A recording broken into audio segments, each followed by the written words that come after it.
to us live for a comedy hour.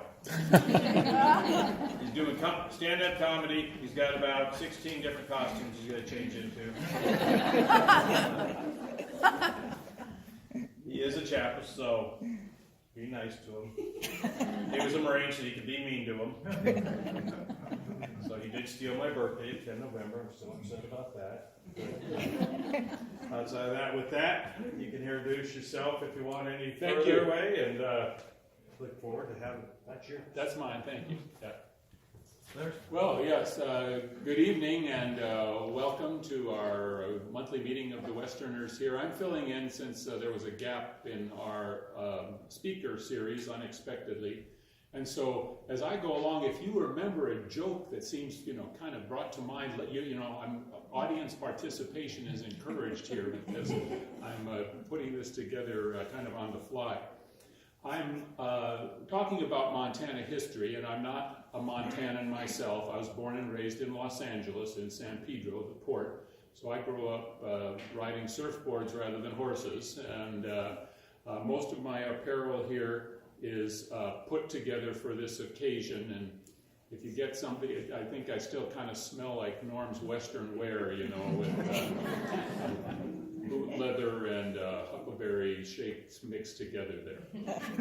But I moved here after I retired from the government. I married a Montanan when I was in college, and when I had finished my career in the government, we had a chance to move back to her mountains here in Montana, where she grew up, and so we're settled in Whitefish now.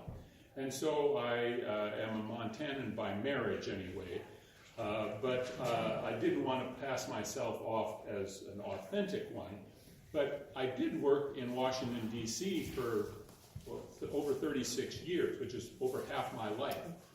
For another couple of years, it's over half my life. And so I thought, well, I'm not really a Montanan, but I am a Virginian. And so, me and James Drury, huh? Pretty good. What do you think?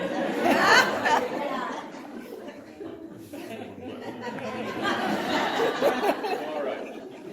So, and again, I worked in Washington, D.C. for 36 of over 40 years in the government. And so we get used there to, making fun of the government ourselves. So I'm happy to take any, if you want to tell me some government jokes and all, I understand that as well. We made them ourselves. I worked in the Pentagon for the Defense Department most of my time. And, we called the Pentagon the Puzzle Palace and things like that, and other government agencies as well. I remember I was walking across the mall one time, and a man stopped me and says, "Where's the Department of Labor?" I said, it's the white building over there. He said, "Wow, that's a big one. I wonder how many people are there, how many people work in there?" And I said, "About half." So we're used to that kind of abuse in the government, and I'll take more of it if it fits in with your own sense of humor. Well, when I came to visit Montana to see my in-laws, this was a very familiar picture. Anybody recognize the name or the artist? Charlie Russell. Laughter kills lonesome.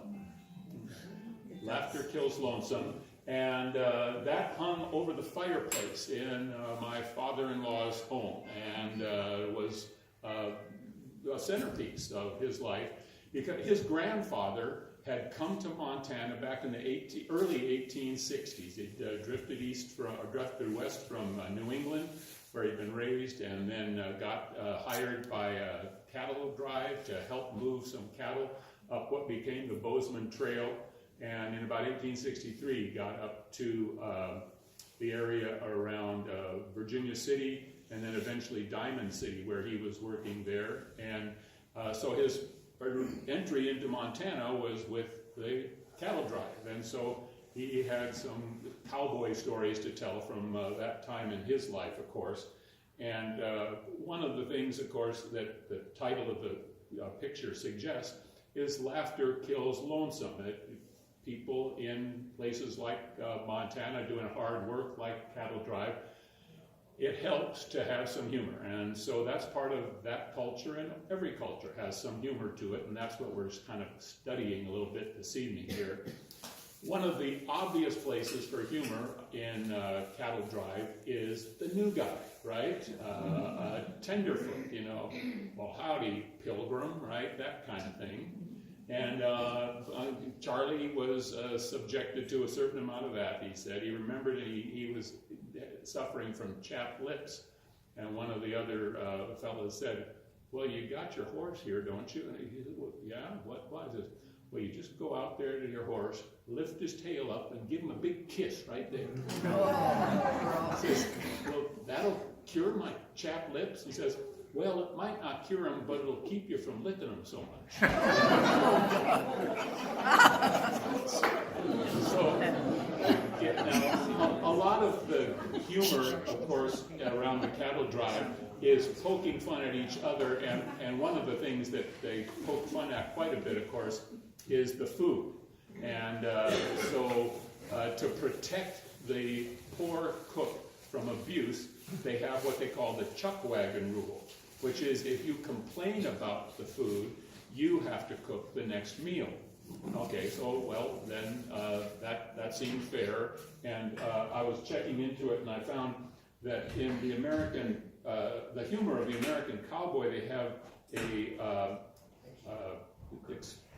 talk about one of the cowboys who came up there and apparently violated the chuck wagon rule. He said, in recounting it, he said, the cook handed me a plate of what he called bacon, eggs, biscuits, and gravy, but the only thing I could recognize was the plate.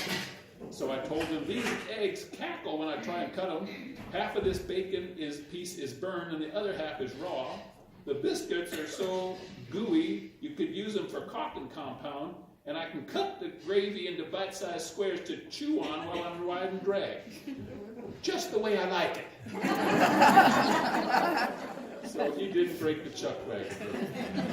A lot of cow and humor, and a lot of humor all around the world, deals with hyperbole, of course. And Charlie recalled that one fella had told about when he had a job working as a bartender out west. And so he took the job. He hadn't had much experience in it, but the owner said, don't worry about it. You just pour the drinks for the fellas and collect the money. Friday is payday, and so the miners are going to come in, and the lumberjacks and all. They get into some fights and all, and it's not a big deal, but just stay out of the way. When the cattle drive comes in, the cowhands are going to come in, and they like to shoot the place up. They maybe ride the horses in here. Just stay out of the way. Things will be all right. The only thing you got to think about and worry about and be careful of is if Big Jim comes to town, you clear out. Nobody stays in town when Big Jim comes because he is just hell on wheels. All right, so he started working as a bartender there and dealt with the fights and the shootings and the horses riding in. And then one day, somebody came running down the street, riding into town. He says, Big Jim's coming to town, Big Jim's coming to town. And everybody runs for the door, including the bartender. And so they're heading out the door, but he gets knocked down, and he's knocked unconscious, apparently, because he wakes up a few minutes later, and the place is empty. And he goes outside, and down the street comes a big buffalo driving down the street with a guy on top of it, huge man with a big old beard, and he's whipping this buffalo with a rattlesnake, you know, and he comes riding up right in front, pulls back on the buffalo's horns and stops him, gets off, hits him in the head and knocks him over down, and he comes stomping into the bar there, picks up the bartender, says, give me a drink. Oh, okay. And he goes over and gets the bottle. He's tried to pour this, and the guy just takes the whole bottle. Oh, give me another. And he says, here. And he says, do you want another one, sir? Not me. He says, I'm getting out of here. Haven't you heard? Big Jim's coming to town.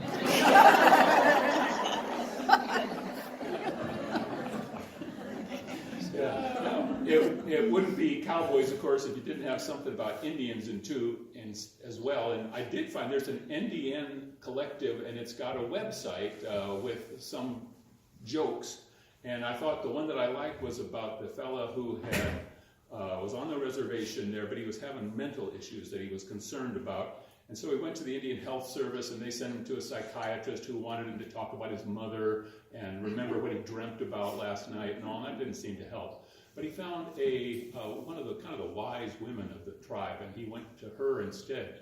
And she listened to him, talking about his troubles and everything. What is this? He says, sometimes I feel like a teepee, and sometimes I feel like a wigwam. And she put her hands on his shoulders and said, "Oh, you are too tense."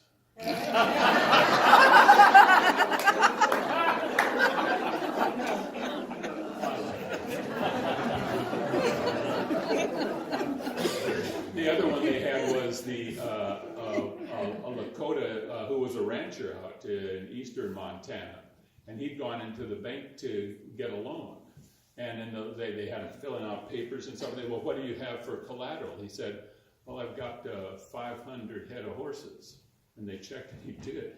And they said, "Oh, fine, give him the loan." So they gave him the loan, and a month or two later, he came back with big water bills and paid it all off in cash there. And he had plenty of money left, and so they said, "Sir," he says, "we'd be happy to take that money and keep it in the bank here for you on account." And he says, "Well, yeah, maybe so. How many horses you got?" Well, of course, the good times couldn't last forever for the cowboys, and eventually what happened was the railroad came through, and there was a lot of concern. Well, you can see from a picture like this what the cowboys' view of a railroad engine was. It's this monster that's coming through and is going to destroy everything around here. It's 1883 that the Transcontinental Railroad, the first one, went through Montana, cut the state right in half. It was a territory then, of course. Cut it right in half. The North and the South aren't talking to each other. You can't get the cattle to cross through. They kill the cattle. The cattle don't know how to get out of the way. That cow catcher on the front doesn't catch any cows. It kills them. And so they're very upset about this. But, of course, the railroad people are equally dismissive of the cowboys and their concern. This, after all, is cutting-edge technology. And I mean, this is a marvel of mechanical engineering. And to think that we're going to hold this up because these guys want to keep riding their horses is ridiculous. And they have a description in here of one of the ways that the railroaders got back at the folks who were riding the train with their cattle and so forth, taking them to market. They had sleeper cars, of course, where they had two bunks, an upper and a lower bunk, and you could buy either one, but of course the lower one being easier to get into was a little bit cheaper. And so this cowboy comes back there having gotten his cattle settled, and he wants to get a bunk in the sleeper car.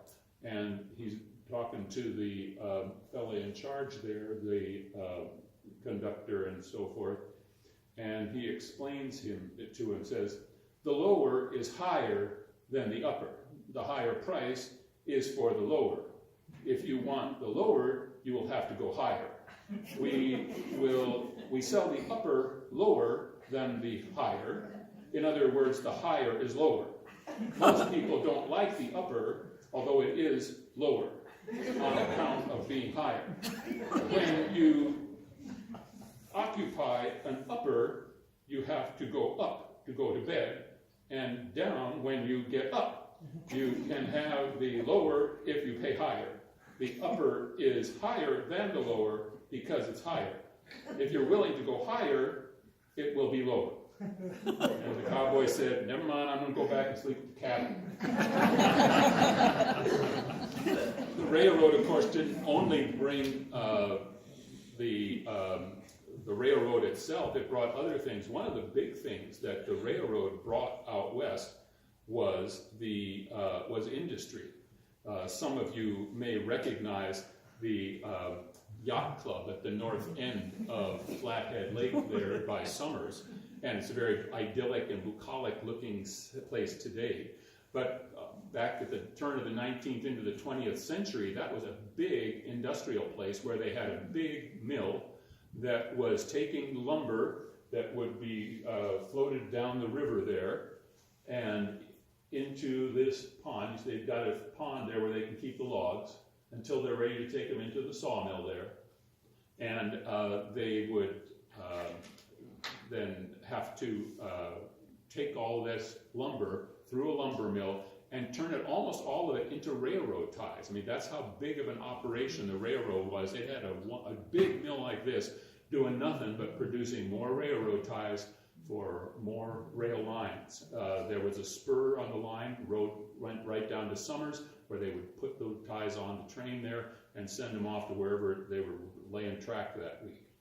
Now, to get all that lumber, of course, they could float it down the river like the Flathead or the Swan, but they had to have some lumberjacks, and they would go out and clear the place. This is Whitefish, and what's the nickname of the town of Whitefish? Stumptown. Now you know why. Look at that.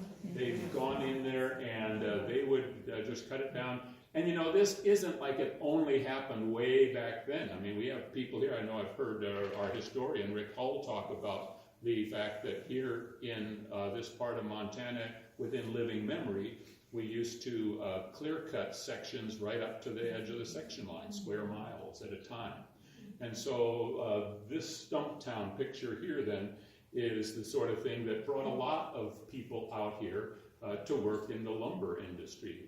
My Uncle Torvald had done some lumbering back in the North Woods there in the Midwest, and he came out for a while to get in on it, and was being asked if he had any experiences. Oh yeah, sure, he says, I worked in the lumber mill there back there in the North Woods, yeah. And before I came here from Norway, then I went down to the Sahara forest, and I worked there too. Sahara, I think it's the Sahara Desert. Yeah, well, now.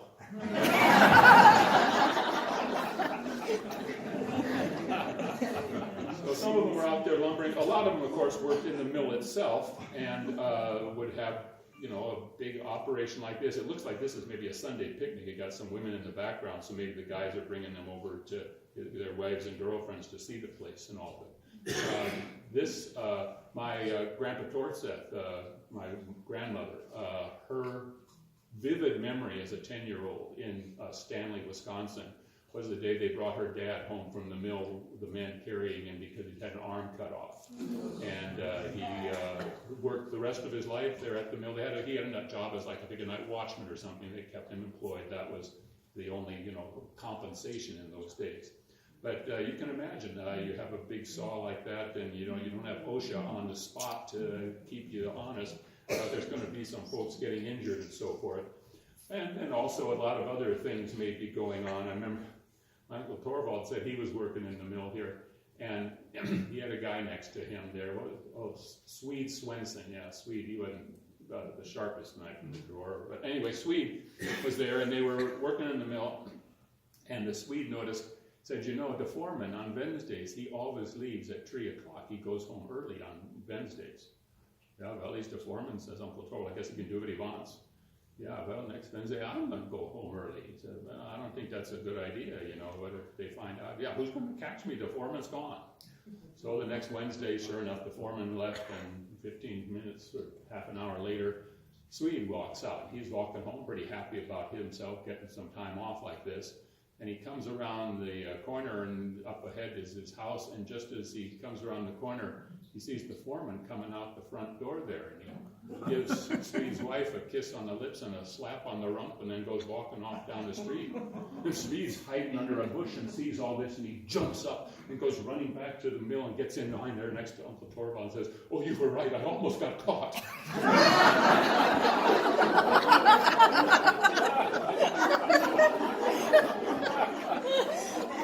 Another thing that the railroads brought, of course, was farmers, homesteaders. All right, here you've got a Saudi out there in eastern Montana. My mother-in-law was born in eastern Montana to a pair of homesteaders who immigrated here from the Ukraine. You know, Volga Deutsch, you know, Germans of German descent living in Russia. And here you can see two such folks there in eastern Montana. Very different, of course, than it is around here. What do they say about eastern Montana? You can look farther and see less than anywhere else on Earth. I've been told, at least, that in eastern Montana, you can stand there and you can see 50 miles away, 75 if you're standing on a tuna can, right? You can watch your dog run away for 2 days. Watch your dog run away for 2 days. Well, thank you. Appreciate that. Yeah. Well, what was it? I guess it was the Texan who'd come up and was bragging about, well, you think this is a big ranch, down in Texas, I can get in my truck and drive for 8 hours and I'm still on my ranch. And my uncle Dorval says, yeah, I had a truck like that once too. One of the things, what is the meteorological characteristic of eastern Montana that you hear about all the time? The wind. That's right, the wind. All right. And the homesteaders had to deal with that. One of the tricks they tell me is that, yeah, we had to feed the chickens buckshot so they didn't get blown away. And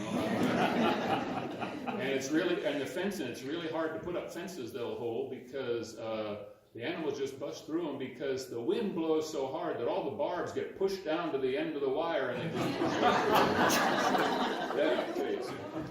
Now, on the other hand, there were some good things that having homesteaders or ranchers or farmers in eastern Montana did. One of the things that brought in was families, and families means girls. And that, of course, was quite the thing that even the cowboys were excited about that because, these big old country farm girls, that go out to throw the cow over the fence some hay, but the farm girls would run into a cowboy and things would happen. You've got that whole series of jokes I'm sure you've heard about, the farmer's daughter jokes. There's a whole genre there and all. And as I say, for cowboys, girls had been about as rare as clean socks in a bunkhouse and all. And so to find some women finally was, good for them, but it didn't always work out real smoothly. I think I heard about one rancher out there that had to call the doctor in town and says, yeah, doc, he says, you got to come out to the place here and take some buckshot out of the back side of my son-in-law where I shot him. He said, what? Why did you shoot your son-in-law? Well, he wasn't my son-in-law when I shot him.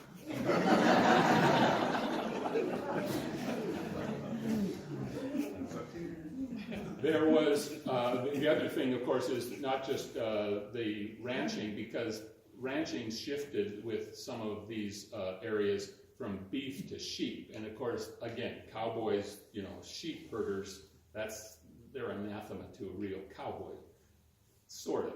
I mean, the first sheep herding done here in Montana by Westerners was done right down here in St. Ignatius by the Padres. I mean, those were the first people from Europe who did any sheep farming here. The Native Americans they didn't domesticate sheep, but they were very skilled at learning how to funnel them into traps for hunting and things like that. So sheep had been have not been domesticated, but had been used as a prey animal for centuries and millennia. But when the cowboys got out here to eastern Montana, and it tried to turn into sheep country, you had all sorts of cowboy jokes about the nature of sheep herders and things like that. Charlie, he ended up ranching out around White Sulphur Springs, and he had one of his hands, he claimed, who'd learned ventriloquism. And so he decided to play a trick on the local sheep herder. He went down to the mercantile and got a little tin badge, for a child. He put it into a little thing like that was his badge.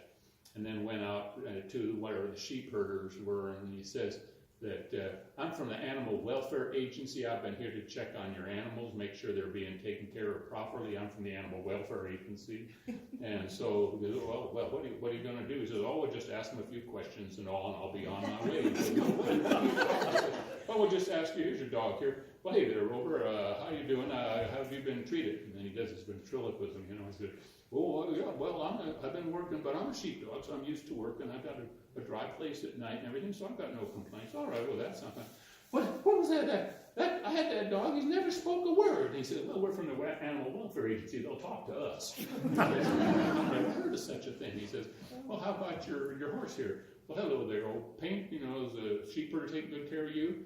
Oh, yeah, he says, I ride and everything, but he always never puts me away wet and rubs me down, so I got no complaints. I had that horse for 12 years. He never spoke a word. I don't understand it. I don't believe a bit. Well, things seem to be fine here. I don't think. Well, let me just talk to a couple of your sheep, and then I'll be on my... Well, now, just a minute. He says, them sheep is notorious liars.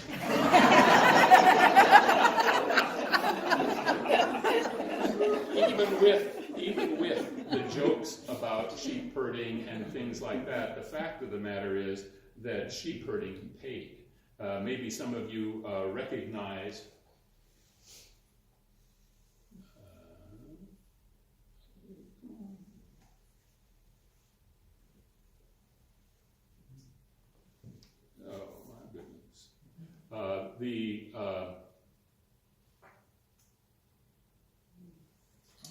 There we go. there we go, thank you. Yeah, maybe the castle in White Sulphur Springs, and some of these stately homes in the silk stocking district of Lewistown. Those were built with wool, not beef. That was a big money raiser. That made a lot of money in that area, and sheep herders became respectable as a result of that. Well, maybe not real respectable. What most of the ranchers did was they ran sheep to make money, and then also ran a few cattle for respectability. But the sheep herders, they were very, well, they had, we talked about their dog and everything in a joking manner, but they really did have some very well-trained dogs. I think maybe you've heard about one of the sheep herders. He sent his dog out. He said to Bucky, "Gather." And the dog just takes off like a shot, goes and makes a big arc, gets behind, drives all the sheep in, gets them all into the pen. And he says, "Good boy, Bucky, did you get them all?" And Bucky says, "Yeah, 100 sheep. And he says, "That's not right, I only got 98 sheep. "Yeah, well, I rounded them up."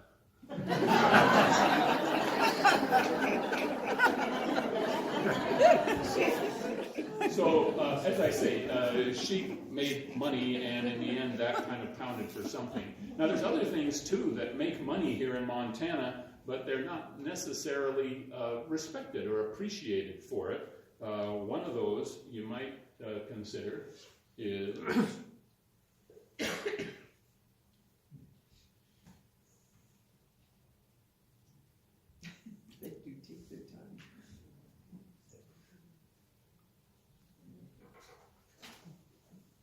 There you go.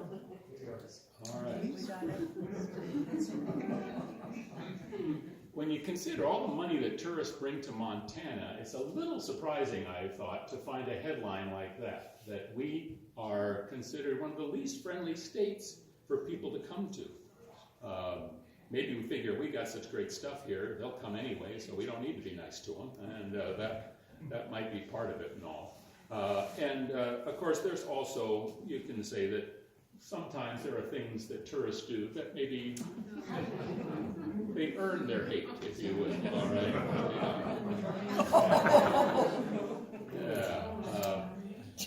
That's right. Who wouldn't love all these people? In researching for this, I discovered there's a new compound word, a Turon. It's a tourist moron. Okay, so maybe you've got some Turons there at all. And again, it's tourists in some ways, because they're from out of town, they're kind of fair game and are likely to be not understand local things, but some things you think they'd be kind of smart about. A friend of ours has an Airbnb, and he was helping them his next tenant move in. He was carrying in supplies, and the guy had a big, couple of big cases of water, in little individual plastic bottles of water. And he looked at him and he said, "Sir, if you're paying $3 a bottle for smart water, it's not working." And of course, sometimes the tourists themselves are just rude and, again, makes them hard to love. I was in line behind, checking in at the counter down at Kalispell to fly out, and there was a guy in front of me who was apparently going home because he was mad about everything. "I've been here all week and I haven't done it, and now I can't get in. You haven't got it in. Why can't I get an upgrade? And I should be able to get in. How come this is taking so long? I had this all right." And he's just giving her a hard time. And the poor woman behind the counter was just constantly very kind and gentle and responding to him appropriately. And he goes storming off to his gate finally, and I said, "How did you put up with that? He was so mean and rude to you." She says, "Well," she said, "I knew 3 things he didn't." "Oh, what were that?" "Well, in half an hour, I'm going to be at home. He's going to be on his way back to Oakland, and his suitcase is going to be on the way to Osaka."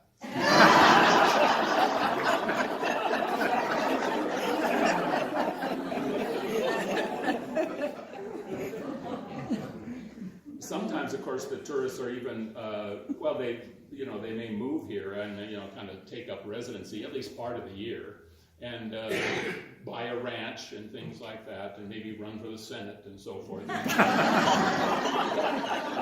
then, no sooner do they get here and that they think that they know, they can help you now because they're going to dispense their wisdom.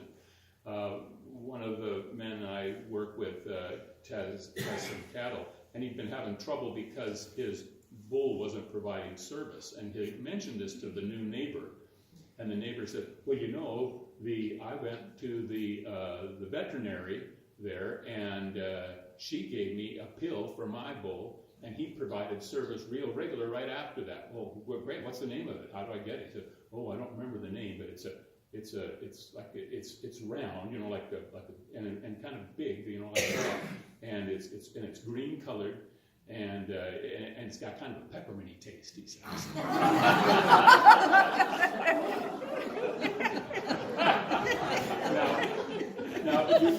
Now, most of you've heard the one about the deer crossing, haven't you? You've heard the deer crossing, Joe? Yeah. No. Oh, okay. Well, this is fella calls up. The Department of Natural Resources or whoever it is, and the Highway Department. He says, "Yeah, this is, Joe Blow. I live at this place here, and out in front of our house, there is a bend in the road, and there's a deer crossing sign there, and there have been 3 deer killed there in just the last 3 weeks since I got here." Yes, sir. "Well, why don't you move the deer crossing to someplace else where the deer can cross more safely?" Thank you, sir. We'll get right on that. And then some things get blamed on the tourists. It's not their fault. Somebody was telling me, that it's nice here in Whitefish. It's a beautiful area. Crime, no. Except they say in August, you really need to lock your car when you're in town. I said, "But the tourist going to steal your car?" He said, "Oh, no, it's not the tourist." He says, "If you don't lock your car in August, by the time you come back, your friends will have filled it with all the tomatoes and zucchini they haven't been able to get rid of." Now, of course, all those tourists, again, it's easy to make fun of them and so forth, but you can at least take some comfort from the fact that it's an old problem. It's been around for a long time, apparently. Here's somebody, what's the point of having a movie camera if your subject won't move? And now he's moving and he's complaining about that as well. All right. Well, there's also another group that's brought some money to Montana in recent years, and I found out about them initially visiting my in-laws over in Libby. My wife was born out in Malta and then had her first 3 years of education in a one-room schoolhouse down in the Beartooth, where her father was a district ranger. But then he came to the supervisor's office up in Libby when she was in 3rd grade. And that was right about the time that they began work on the dam. And so while she was there, the population of Libby and her classes grew and grew until when she graduated from high school, it was the biggest class Libby High School has ever had. It's been going down since then. And so that brought a lot of money in, government projects. That makes sense that it would. But then the mine closed and the mill shut down most of the way. And those are 2 big blue-collar payrolls there with good jobs that went away in Libby. Then for a while they had new government spending from the EPA that was there taking care of the vermiculite. But when that went away, there really weren't many new sources of income coming into town, with one exception, and that was retirees. Okay, that there was a lot of, well, there you had excess housing because people had moved out of town, and so property was cheap, and you had a lot of retirees moving into Libby and building homes or buying the homes that were there, and they had a wonderful impact on the economy. And since then, of course, you've seen that all over the state as people have moved here. Some of them, of course, weren't completely retired. They would have been telecommuting back, with fax machines. Can you imagine trying to do that sort of thing nowadays with something as primitive as a fax machine? But back then, that seemed to be really wow, that he's a scriptwriter and he just faxes things. And so they would move up here, and again, sometimes there were, some difficulties. They didn't always come with a great big, bag of money to buy things. I know there was one case I heard about where they found a place that they wanted to buy here, but hadn't sold the place back home yet. And so they called up their kids to see if they could get a quick, bridge loan until they sold the house back home. And they called the daughter first, and she said, "Oh, Daddy, I'd like to help, but we're going to redo the kitchen this year, and so I've got all my money tied up in having the kitchen redone, and the kids are in private schools and things." "Okay, well, I'll ask your brother." Called him. "Oh, I'd help if I could, Dad, but I think I'm going to be offered a partnership at the firm this year, and so I need to have money to buy a partnership." All right, so they went down to the bank, and without much difficulty, they got a loan. But then they invited the kids to come for Thanksgiving, I think it was. So they came, and they're all around the table there, and they're just talking. And Dad says, "By the way, funny thing happened. I went down. I had to go to the bank, to get the loan and get paperwork and records and things like that. We discovered that your mother and I have never been married." "What? No. I mean, we saw pictures of we had the wedding service and everything, and we left the paperwork with Pastor Olson, and he was supposed to turn it in, but I think he moved away, or maybe moved and then died, but anyway, I think he must not have turned it in because there was no record of us ever having been married." Isn't that something? "So, Dad, if you and Mom have never really been, then that means that well, then, if you're not, then we and her, both of us, that means that then it's," "Yeah," says his dad, "and stingy ones, too."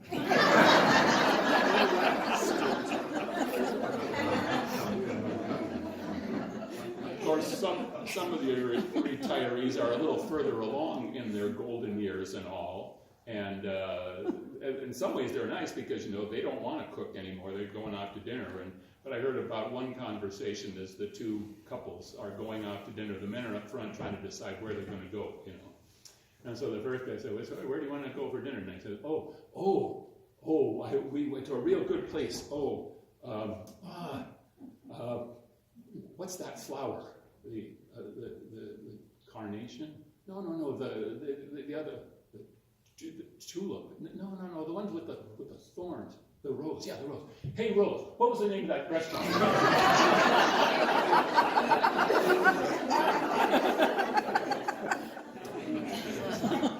And others, of course, don't bring their wives with them. They find some here and everything. There's one guy, I think he's probably around my cohort, and in his early 70s, and he found a woman here in Montana, I think down in Missoula. I think he was there at the college. He married this 23-year-old graduate student, beautiful young woman, and very accomplished and all. And, he's in, he's well off, but I mean, it's not like she, was getting a great, a fortune and all, but especially him being as young still as he was. And he says, "How did you get her to marry you?" He says, "I lied to her," he says. "I told her I was 93.